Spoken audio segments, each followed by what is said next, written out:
మహాగణాధిపతే నమః. శ్రీ గురుభ్యో నమః. శ్రీమాత్రే నమః. ప్రేక్షకులందరికీ స్వాగతం. 2024 జూన్ మాస ఫలితాలు. ద్వాదశ రాశుల వారికి నవగ్రహ సంచారాన్ని అనుసరించి శుభాశుభ ఫలితాలు ఏ విధంగా ఉంటాయి అనే విషయాన్ని మనం తెలుసుకుందాం. అలా తెలుసుకునే ముందుగా అసలు ఈ జూన్ మాసంలో గ్రహస్థితి ఎలా ఉంది, గ్రహాల యొక్క సంచారాన్ని బట్టి మిగతా ఈ ద్వాదశ రాశుల వారికి ఏ విధంగా ఉంటుందని తెలుసుకుంటే, రవి జూన్ 15వ తారీఖున మిథునంలోకి ఉదయం 7:30 ప్రవేశించడం అనేది జరుగుతుంది. అలాగే కుజుడు జూన్ 1న మేషరాశిలోకి అంటే తన స్వక్షేత్రంలోకి ఆయన ప్రవేశిస్తాడు. అది కూడా పగలు 3:37. బుధుడు జూన్ 14వ తారీఖున మనకి వృషభం నుండి మిథునంలోకి ఆయన ప్రవేశించడం అనేది జరుగుతుంది. అలాగే గురువు మనకి మాసమంతా కూడా వృషభ రాశిలో సంచారం చేయడం. శుక్రుడు జూన్ 12వ తారీఖున సాయంకాలం 6:30 ఈయన కూడా మిథునంలోకి ప్రవేశించడం అనేది జరుగుతుంది. రాహుకేతువులు ఇద్దరు కూడా మనకి రాహు వచ్చి మీనరాశిలోను, కేతు వచ్చి కన్యారాశిలోను సంచారము. శని భగవానుడు తన స్వక్షేత్రం మూల త్రికోణ స్థానమైన కుంభరాశిలో ఈ మాసం అంతా సంచారం చేయడం అనేది జరుగుతుంది. అలాగే చంద్రుడు ఈ మాసం మొదలుకొని అంటే ఈ మాసం ఉత్తరాభాద్ర నక్షత్రం నుండి మొదలుకొని మరియు ఈ మాసం అంతా కూడా ప్రయాణం చేసి తిరిగి మళ్ళీ ఆయన రేవతి నక్షత్రం వరకు ఈ మాసం అంతా కూడా ప్రయాణం చేయడం అనేది జరుగుతుంది. కాబట్టి ఈ యొక్క గ్రహాల యొక్క స్థితిగతులను అనుసరించి ఇప్పుడు వీళ్ళందరికీ ఎలా ఉండబోతుందో తెలుసుకుందాం. కన్యారాశిలోకి ఉత్తర 2, 3, 4 పాదాలు, హస్త 1, 2, 3, 4 పాదాలు, చిత్త 1, 2 పాదాలు మనకి కన్యారాశిలోకి వస్తాయి. కన్యారాశికి రాశ్యాధిపతి వచ్చి బుధుడు. కన్యారాశి వాళ్ళకి ఈ మాసంలో కానీ చూసుకుంటే వీళ్ళకి వాళ్ళు చేసే వృత్తి ఉద్యోగ వ్యాపారాల పరంగా మంచి లాభాలు పొందడం, వాళ్ళు చేస్తున్న వాటిల్లోనే ఉన్నతి పొందడం, వృద్ధి పొందడం అనేది జరుగుతుంది. అలాగే ఎవరికైతే నూతన పరిచయాలు ఏర్పడతాయో ఆ నూతన పరిచయాలు లాభించడము, అలాగే ఈ రాశిలో ముఖ్యంగా స్త్రీల వల్ల కాస్త కలిసి రావడము, అలాగే మధ్యలో వీళ్ళకి మంచి అంటే స్త్రీలు కానీ పురుషులు కానీ కన్యారాశిలో ఉన్న వాళ్ళకి వాళ్ళు పునస్కారాలు అందుకోవడం ఇలాంటివన్నీ కూడా మనకి కనబడతాయి. అలాగే ఇక్కడ కొంత ఏదైతే దూర ప్రయాణాలు అవన్నీ ఉంటాయో ఆ చేసే దూర ప్రయాణాలు అంటే విహారయాత్రలు కావచ్చు, తీర్థయాత్రలు కావచ్చు, ఏవైనా సరే అవి కలిసి రావడం అనేది వీళ్ళకి ఈ కన్యారాశి వాళ్ళకి ఉంది మనకి. అలాగే విద్యార్థులకు మంచి తెలివితేటలు పెరగడం, అలాగే వాళ్ళు ఏదైతే వీళ్ళు ఉన్నత విద్య కోసం ప్రయత్నిస్తున్నారో ఆ ఉన్నత విద్య కోసం చేసే ప్రయత్నాలన్నీ ఫలించడం అనేది కనబడుతుంది. అలాగే వీళ్ళు స్కాలర్షిప్ల కోసం, లోన్స్ కోసం ఎవరైతే అప్లై చేస్తున్నారో వాళ్ళందరికీ కూడా అనుకూలంగా ఉండడం అనేది కనబడుతోంది.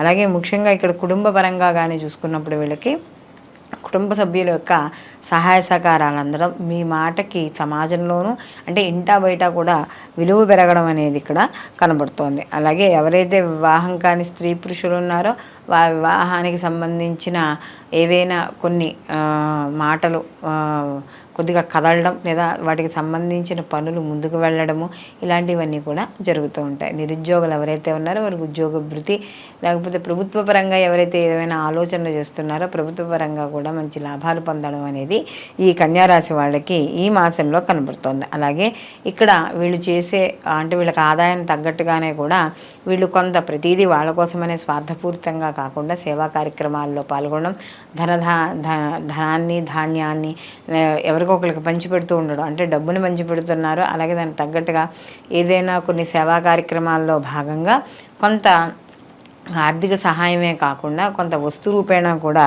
ఎవరికైనా దాన ధర్మాలు చేసే అవకాశం అనేది ఇక్కడ కనబడుతోంది. అలాగే ఇక్కడ బంధువుల నుండి మిత్రుల నుండి కూడా మంచి లాభాలు పొందడం, వాళ్ళతో కలిసి విందు వినోదాల్లో పాల్గొనడం, వాళ్ళ ద్వారా కూడా కొంత వీళ్ళు చేసే వృత్తి ఉద్యోగ వ్యాపార పరంగా కూడా కలిసి రావడం ఇవన్నీ కూడా కన్యారాశిలో ఎక్కువగా కనపడుతూ ఉండడం అనేది మనకి జరుగుతుంది. అలాగే ఈ కన్యారాశి వాళ్ళకి కానీ చూసుకున్నప్పుడు వీళ్ళకి ఈ యొక్క అంటే ఈ ఏదైతే రవి యొక్క సంచారం, అలాగే కుజుడు వీళ్ళకి జూన్ 1 నుంచి 8వ తారీఖు అంటే వీళ్ళకి అష్టమ స్థానంలోకి సంచారం చేయడం అనేది జరుగుతుంది. కాబట్టి వీళ్ళకి కుజుడు యొక్క ప్రభావం ఆరోగ్య విషయాల్లో ఈ బీపీ షుగర్ ఉన్న వాళ్ళు కొంచెం జాగ్రత్త చూసుకుంటూ ఉండాలి. అయితే ఇక్కడ వీళ్ళకి నవమ స్థానంలో ఎప్పుడైతే గురువు యొక్క సంచారము దీంతో పాటుగా షష్టమ స్థానంలో శని భగవానుడి యొక్క సంచారం రెండూ నడుస్తున్నాయి కాబట్టి శత్రు రుణ బాధలు ఎంత మిమ్మల్ని ఇబ్బంది పెడదామని ప్రయత్నించినా కూడా మీకు అదంత అనుకూలంగా ఉండడం అనేది జరగదు. అంటే ఎదరవాళ్ళు ఎంత సంబరపడతారో అంత వాళ్ళకి పాపం అయ్యో మనం ఏదో చేద్దాం, వాళ్ళు ఏదో అయిపోతారు అనుకుంటే అవ్వలేదని ఒక అవతల వాళ్ళకు కూడా ఒక రకమైన కసి పెరగడం అన్నమాట. ఈ కన్యారాశిలో ఉన్న వాళ్ళని ఏం చేయలేకపోతున్నామే, మనం వాళ్ళని ఏం సాధించలేకపోతున్నామే అని.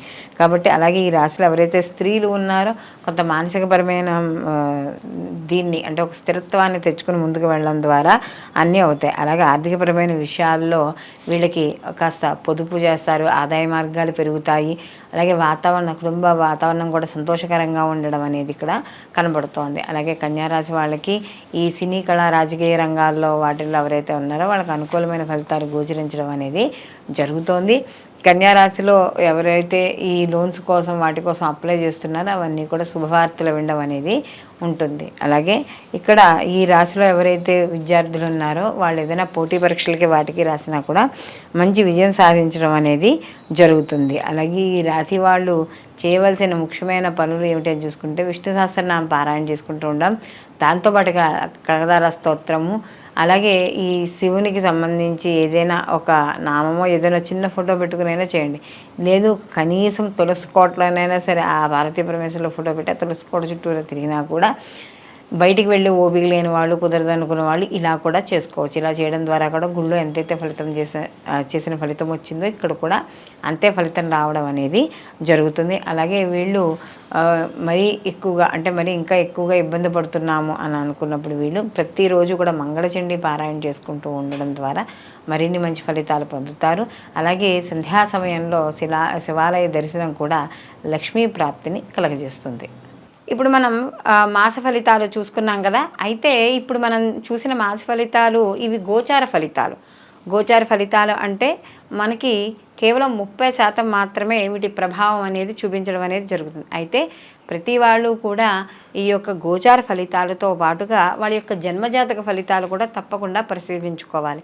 ఎందుకంటే జన్మజాతకంలో జన్మకుండలిలో చూసుకున్నప్పుడు వాళ్ళకి వాళ్ళ వ్యక్తిగత జాతకం అనేది కనపడుతుంది. అంటే వాళ్ళకి జరుగుతున్న మహర్దశలు, అంతర్దశలు, ప్రత్యంతర్దశలు అనేవి ఉంటాయి. కాబట్టి ఒకవేళ ఈ యొక్క గోచార ఫలితాలు బాగాలేకపోయినా ఇప్పుడు మీరు వినే ఫలితాలు ఉంటాయి.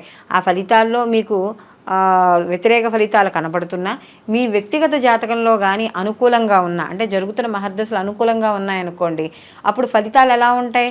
కాస్త అనుకూలంగానే ఉంటాయి. దానికి తగ్గ పరిహారంలో ఏమైనా చేసుకుంటే మనకి అనుకూలమైన ఫలితాలు వస్తాయి. ఒకవేళ గోచారం బాగుంది, మనకి వ్యక్తిగత జాతకం బాగాలేదు కాబట్టి అప్పుడు వ్యక్తిగత జాతకానికి సంబంధించిన ఏవైనా దోష పరిహారాలు కానీ అలాంటివి చేసుకుంటే సరిపోతుంది. కొంతమందికి రెండూ బాగుంటాయి కాబట్టి అప్పుడు అలాంటి వాళ్ళకి మనకి ఆ జాతకం అనేది చాలా అద్భుతంగా ఉంటుంది.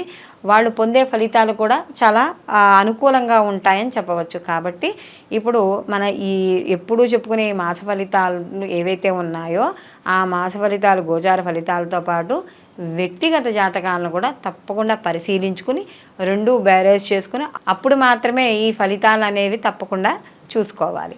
సర్వేజన సుఖినో భవంతు, లోకా సంస్థ సుఖినో భవంతు.